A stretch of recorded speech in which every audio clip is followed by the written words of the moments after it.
खरं तर व्यासपीठावरती सर्वच मान्यवर या मान्यवरांमध्ये अखिल भारतीय मराठी साहित्य संमेलनाचे ज्येष्ठ साहित्यिक नागवडे सर, किशोरजी टिळेकर आणि इंटरनॅशनल स्कूलचे काबोर सरांच्याबद्दल मगाशी कुणीतरी माहिती काढली.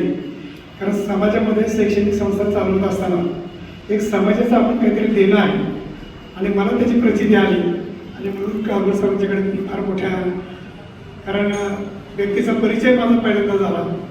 शाळा जेव्हा बघितली त्यावेळेला मला डोळे भरून आले. कारण कष्ट केल्यानंतर आपण एवढी मूर्ती उभी करू शकतो ते जिवंत उदाहरण म्हणजे या ठिकाणी काबोर सर, त्यांची शाळा, त्यांचं डिसिप्लिन मला या ठिकाणी बघायला मिळालं. आणि विशेष म्हणजे नागवडे सर आपल्या साहित्य संमेलनामध्ये जे उरुळी कांचन झालं त्याच्यामध्ये खारीचा वाटा त्यांचा आहे. मला साने सरांच्या बद्दल विचार करायचा म्हणजे मी बसल्यापासून विचार करतोय की साने सरांचा दृष्टिकोन की सगळ्या डॉक्टर बनवले, साहित्यिक बनवले, कलाक्षेत्रातली लोक बनवले आणि काय त्यांच्या डोक्यामध्ये खेळ आहे की असे लोक नेमकी ती शोधून काढतात कसे काय.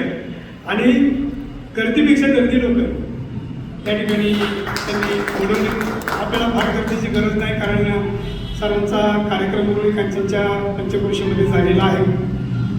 सांगायचं तात्पर्य असं की एज्युकेशन घेत असताना